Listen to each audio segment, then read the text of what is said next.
শ্ৰী শ্ৰী বদলা পদ্মআতা পুৰুষৰ আবিৰ্ভাৱ মহোৎসৱৰ শেষৰ দিনা নিশা সাংস্কৃতিক সন্ধিয়াত উপস্থিত জনপ্ৰিয় কণ্ঠশিল্পী অংগৰাগ পাপন মহন্ত।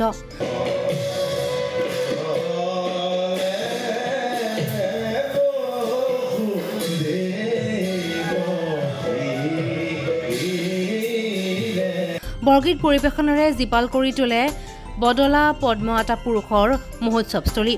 তিনিদিনীয়া কাৰ্যসূচীৰে আয়োজন কৰা মহোৎসৱ সোমবাৰে নিশা অন্ত পৰে।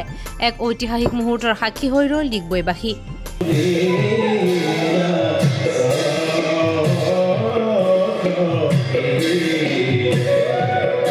অনুষ্ঠান এনেকৈ তেওঁ কৰিছে আৰু তাৰ কাৰণে যিটো অনুষ্ঠান কৰিছে, যি ধৰণেৰে কৰিছে, এইটো সঁচাকৈ লেখত ল'বলগীয়া আৰু বৰ ভাল। আজিৰ দিনত বৰ দৰকাৰী, কাৰণ আমি বিভিন্ন আমাৰ ইয়াত কৰি থাকোঁ, বহাগত বিহু পাতোঁ, বিহু পূজা এনেকুৱা কেইটামান বস্তু হৈ থাকে আমাৰ, কিন্তু আমাৰ সত্ৰখিনিত যিখিনি সোমাই আছে বস্তু, যিখিনি অধ্যয়ন কৰি আছে বা গোসাঁইসকল তাতে বুঢ়া গোসাঁই বা নতুন ডেকা গোসাঁই যিসকলে গোটেইখিনি কৰি আছে, সেইখিনি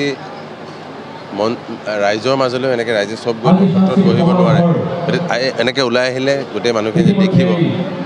আৰু বিশেষকৈ এই দিনটোত গুৰুজনাৰ যিখিনি চেষ্টা আছিল যে গোটেই ক্লাছ ছিষ্টেমটো যাতে ভাঙি যায়, যিটো জাতিজনক মানে আমাৰ কোনো ভেদভাৱ নাইকিয়া হ'ল, জাতিভেদ নোহোৱা কৰা যিটো চেষ্টা, সেইটো ইয়াত দেখা গৈছে। কাৰণ কি বিভিন্ন জাতি জনগোষ্ঠী একেলগে পাতিছে। মোৰ আহিব পাৰিছোঁ, মই অকণ অসুস্থ আছিলোঁ, কিন্তু আহিব পাইছোঁ, গাব পাইছোঁ, মোৰ সৌভাগ্য, ভাল লাগিছে। ডিগবৈৰ পৰা প্ৰদীপ দেৱনাথৰ ৰিপৰ্ট DA 365।